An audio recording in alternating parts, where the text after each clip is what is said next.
Don Lewis coming to you from the beautiful metaverse, and welcome to Midday with Reverend Don. And if you would like to take part in our conversation today, simply add your comments to whatever platform you're watching this on. They'll appear in my chat room, and I will be very happy to answer any questions, discuss any subjects.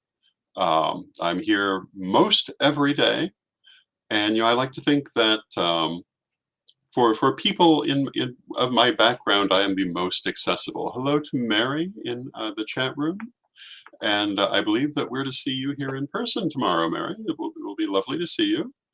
Um, it's an interesting time. You can see the library continuing to clear out behind me. If you go to Sir Edward's page on Facebook, you will see all of the books currently up for sale. Hello, John, in the chat room. And if you go to my Facebook page, Rev Don Lewis, you will see still more jewelry up for sale today. And there are a number of pieces. These include the very flamboyant Byzantine necklace of Lady Crystal, also some very rare Titaks belonging to my grandfather, which are priced appropriately. But I have to say that the Art Deco piece in particular, I have never seen one like anywhere. So I think the price is appropriate. Hello to Janet and Janet in the chat room, two Janets. Hello to both. And we also have, hello, Brian. We also have a pearl pin belonging to Caroline Heikerel, founder of the Correllian tradition. That piece shows a little bit of damage, but on the other hand, it's also a very unusual piece, and there are very few pieces belonging to Caroline that are going to be showing up in this sale or anywhere else. And we certainly are keeping some of the most important ones. Now, usually on Thursdays, I do an interview, but with all that's going on, that has not happened for this week. And originally, I was going to talk about hats today. Hello, Kazan. Kazan asks how I am. I'm good. Busy, but good. I was going to talk about my grandmother's hats, and we had a lovely selection of black velvet, red velvet, and woven hats, black woven hats, that was going to go up today, but a private collector made an offer for the lot of them and the antique hat box therein. So they're not going up today. However, there will be another selection of her hats coming soon. And Brian asks if I could talk about the wearing of hats for protection. Yes, I can. I'm going to talk quite a bit today about Danville, the homeland of the Correllian tradition, where I'm going. And I'm going to ask, before I go any farther, I have put in applications for apartments, and if you would be kind enough to send good energy toward that endeavor, I would appreciate it. Maybe light a candle. I'm hoping to get that squared away in the immediate future so that I'm prepared well in advance. Hello to Michael in the chat room. Hello, Aya. So talking about wearing hats for spiritual protection. And this really applies to almost anything you might wear. Of course, they can be used magically. There are different ways you might use them magically. And speaking of hats particularly, the color would be a very important aspect of how you might use a hat for protection. The individual qualities of the hat. But yes, a hat can be absolutely, in effect, an amulet. If it has particular ornamentation. For example, if a hat had a decoration on it resembling or actually literally being a mirror, this would repel negativity. A shield would protect against negativity. One of the things you'll notice among the pieces of my mother's jewelry that I've been offering for sale is a number of them are specified as having been used this way. She had brooches in the shape of crowns, which were for success in situations. In the shape of shields, brooches and earrings to protect against negativity. There were certain pieces for prosperity. Um, and in the chat room, Janet says that she feels a witch lid is a pyramid for her head. And yes, it is exactly so. The pointed hat associated with traditional witches is a real thing. And you find it partly because it's one of the simplest headdresses to make, but you find it throughout the ancient world and even today. And if you look at European heritage, it was commonly worn by priesthood in the classical era, and later was associated with witches and magicians. If you go back before the classical era or outside of it, it was very popular among the Hittites. It was very popular um, among various tribal peoples in Europe. And one of the most interesting finds of the 19th century were the golden hats of Central Europe, which basically are witch hats made out of sheet gold. And by witch hats, we mean pointy hats with a brim. They could not be more stereotypically witch hats. Although some of them are as much as 6 feet tall, and the markings on them are thought to have been calendrical in character, which speaks to one of the primary purposes of priesthood in that era. Now, Aya remarks on having an antique rose necklace with a mirror on the back, and that she was told in the 70s it was to repel evil, and she's always used it that way, and that's exactly so. Mirrors are commonly used for that purpose, and mirrored jewelry. Do I have a piece laying right here next to me, perhaps?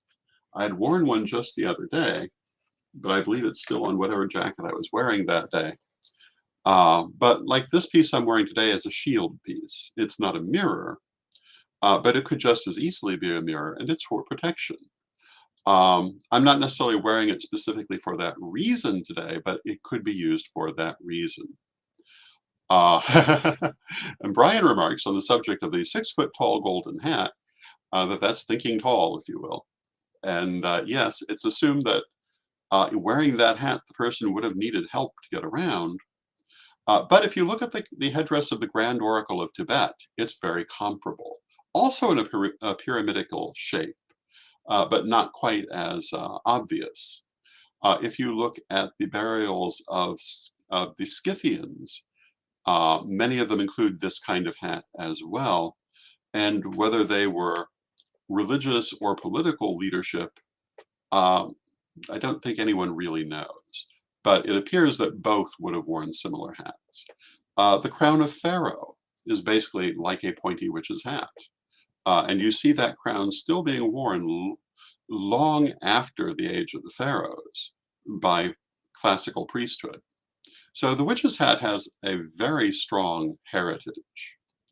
And again, hats can absolutely be magical. And that pyramidic shape, that cone shape, is a powerful magical shape. Hello to Ravenwolf in the chat room. And Aya points out that the dunce hat was not to say the student was stupid, but rather to improve their ability to think and focus. Exactly so. There is an ancient belief that this shape will do that. If you look at geometric magic, the pyramid shape, the cone shape is about transformation and also acceleration of energy. So it's a powerful shape to wear.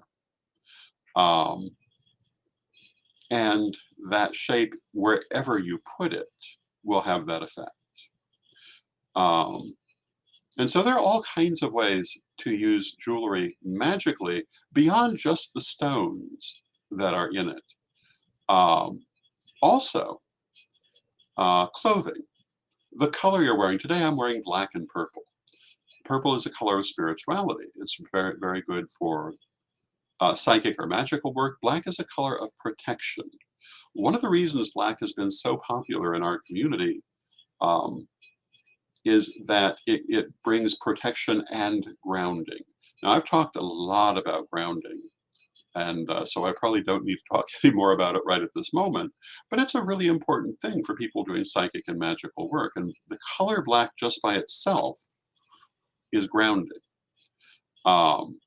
So wearing a lot of black can help you to be grounded, can also help to repel negativity, to conceal you from negativity.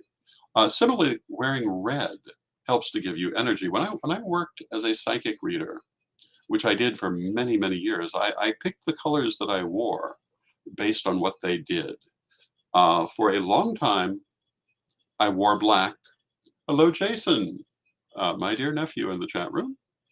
For the obvious reason that I just said, it gives grounding and protects against negativity.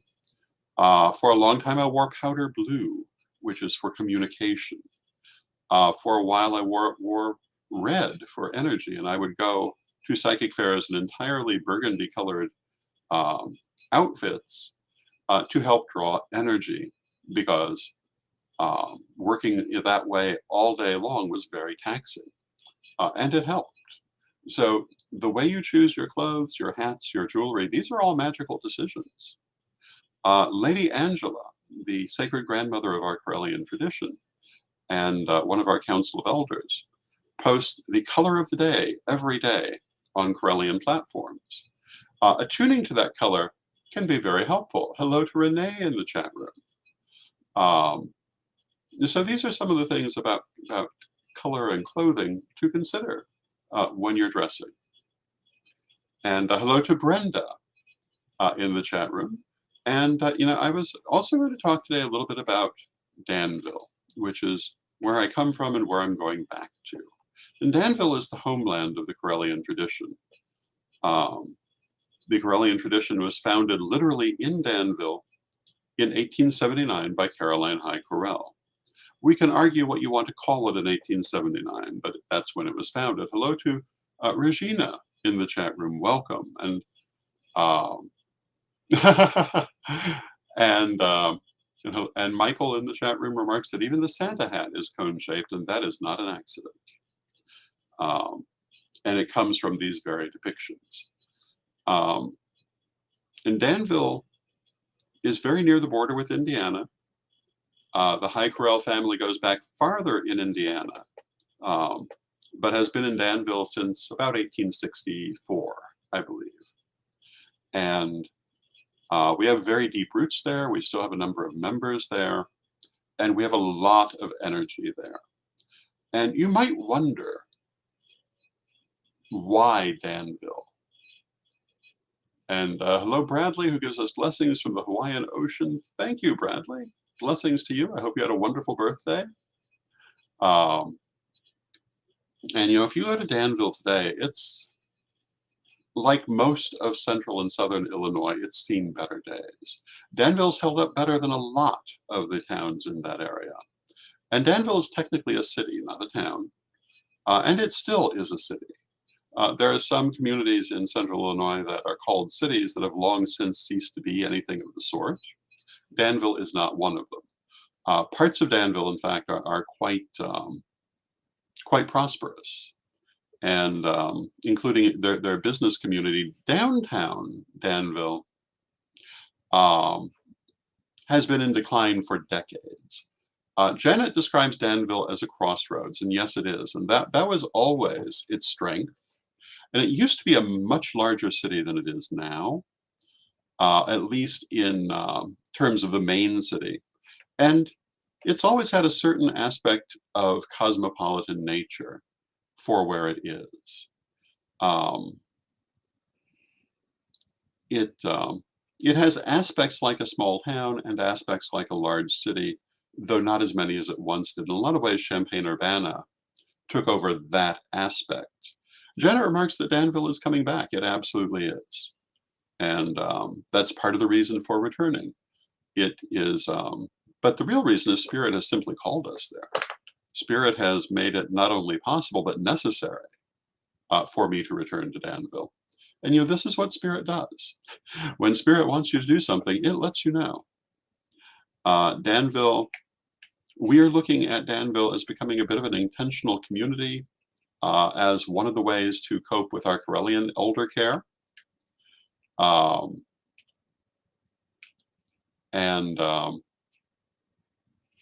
And Ravenwolf remarks that perhaps as a tradition, we have a chance to help revitalize the town by way of our life and service. And that's exactly what I was going to say. That's exactly what I see happening. I feel that it offers us a wonderful opportunity to resettle in an area that we have a long history in, that also affords us economic advantages by virtue of its economy and location. Living in Jacksonville is quite expensive. Living in Danville is not by comparison. And yet it's also coming back up and will offer us much more opportunity in the future. And Lord Jason in the chat room remarks that many small businesses are starting and thriving in downtown Danville. And I think Danville actually has a very bright future.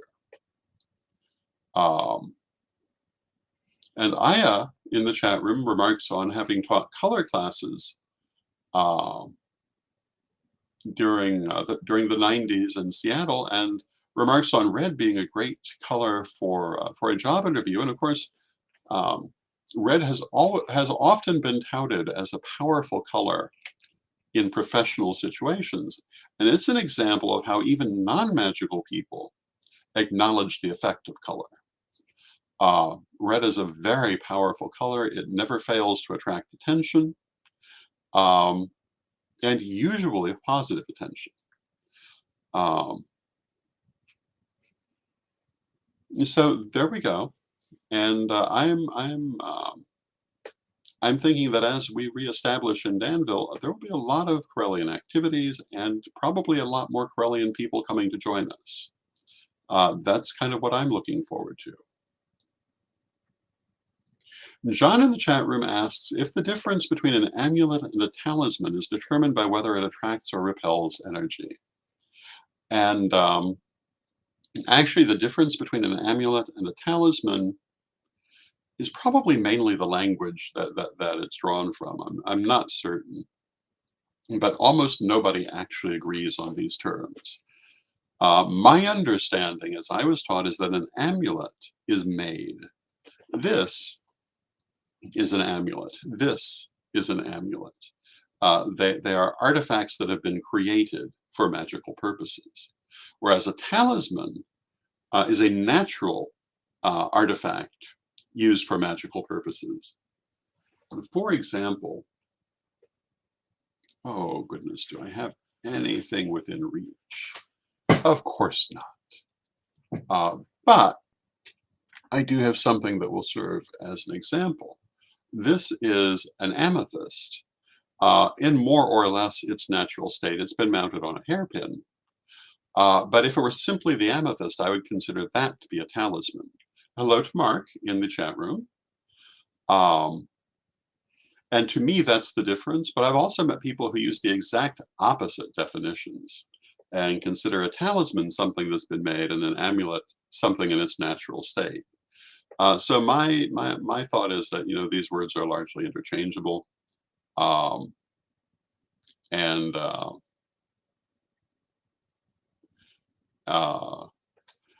so it depends really who you're working with, what they're going to mean by those words. To me, an amulet is created. And I want to say hello to Mark in the chat room. And we have a nice full chat room. That's lovely. And lots of comments coming. And Aya in the chat room remarks that anything can be spelled, but bogwood hand carved by an archdruid is a talisman in their understanding. And you know, when making magical artifacts, everything from the material they're made from to how they're made to who makes them contributes to their magical efficacy, and of course the actual charging of the item. And this is why in some traditions there's the feeling that things you make yourself will always be more powerful for you, although I don't inherently agree with that. I agree that they can be more powerful for you. But sometimes there are other kinds of attachments as well that make something powerful. If you received it from someone who perhaps was one of your teachers, perhaps someone you greatly admire, that's going to have a lot of power for you as well. If it simply touches you in a certain way, it will have a lot of power, perhaps more than something you make by hand. So I'm not a great believer in the everything should be made by hand point of view. I know that in Buckland's Big Blue, he talks about how to make an athame by hand. I'm never going to do that. I wouldn't even think of that. Um, I want my athame made for me, thank you.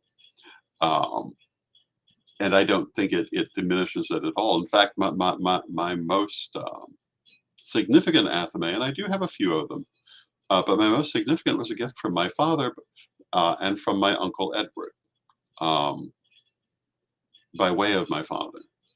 And that athame, I now know it's a Finnish knife. I don't know the name of it. But this particular version was issued for the Olympics when they were held in Finland. So it's also quite a valuable knife. But it features a red handle and a brass horse's head. And my uncle considered it very magical and passed it to me as an initiation present for my first degree. And I have kept it ever since. And it definitely shows all those years of use. And some people will tell you an athame must have a black handle. I'm not one of those people. In its original use, yes, an athame had a black handle, but today you see them with all kinds of handles. And in its original use, the athame came out of the grimoires. Athame is a legitimately ancient term. It's a very old concept, but in the grimoires, it's a much more specific concept than what we use today in the Wicca movement. We have greatly expanded the definition of what is an athame. And Aya remarks that making your own magical items is like reading tarot for yourself or reading cards for yourself. While making your item, you're limited to your own ability and skill and power and possible self-sabotage as well, because people do sometimes do that, particularly as they're learning to deal with their shadow. So yes, these are considerations. And Janet remarks that they love taking ordinary things and crafting magic into them, which is a beautiful thing to do too. Lady Bitterwind, in her artwork later in life, loved to take mundane objects and make them into spiritual statements. And one of the things she said was she was taking ugly things, usually discarded, and making them beautiful and meaningful, and upcycling at the same time. And I think this is a very good thing to do. And so as we make the move to Danville, you'll certainly be watching it, because it's going to play out in front of you. And hopefully many of you in future years will come and see me there for various events. I'm looking forward to it. You'll certainly see me doing broadcasts from there every day. And I'm looking forward to this new direction. Because this definitely is a new direction for me, because, I'm still one of the first priesthood of the Correllian tradition. I'm retired in office, which makes me one of the joint heads of tradition.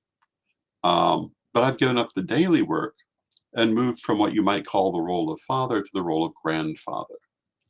And in my everyday life, I'm now a grandfather. And I'm looking forward to being Grandpapa Witch. We'll see how it goes. It's certainly, in its way, different. And Janet in the chat room remarks that the hilt of a steak knife can be painted and used as an athame. Lady Crystal did that all the time. In fact, Lady Crystal often simply used a steak knife as her athame, because her theory was that traditionally people did not have all of these elaborate magical pieces, and if they did, it was likely to cause friction or danger to them. And so using ordinary objects made perfect sense to her, and I have to agree. And hello to Vivian in the chat room, welcome. And So this is where my thoughts are today. Again, I apologize for not bringing you hats. They went to a private collector who got them before I had a chance to even get them on my page for the most part. Um, but there are going to be more hats coming. There's at least one more case of my grandmother's hats that includes the pheasant feather hat that I've spoken of. And I'm not sure what else will be in that one, but I believe there's some more black velvet hats, and those will probably come next week. And we're continuing to clear out the storage space. We're continuing to offer the library for sale. I believe there are 26 or 29 astrology books that have been listed. There are many other. I mean, you can see most of the library is going. I'm keeping only what I consider the most important pieces.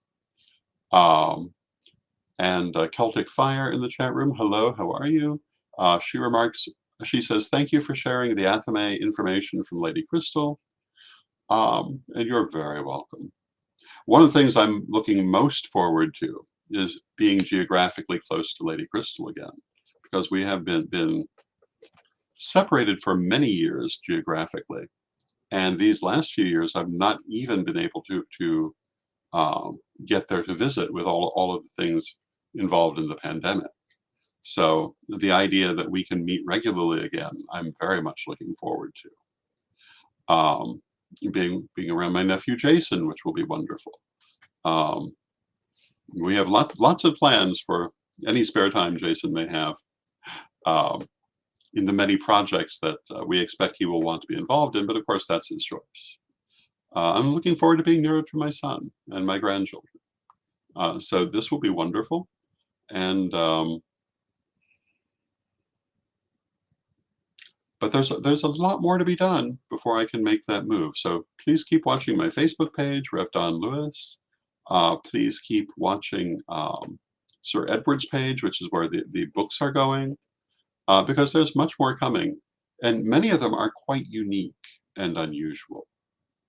And so with that, we are coming to the end of our half hour. Thank you so much for joining me. I'll be back tomorrow. I hope you will be as well. And let us, as we do each day, close with a prayer. Divine Mother Goddess, Divine Father God, beloved ancestors, we ask you to help us to know our path in life, to help us to place one foot before the other in the directions that are best for us. Help us to know our true will and to express it in the world. Help us to know our true self and to be comfortable with who we truly are. And help us to have the best life. Beloved Mother Goddess, beloved Father God, beloved ancestors, we thank you with great love and with respect, and may you be blessed now and always. And I thank you, and I'll see you tomorrow, and may you be blessed now and always.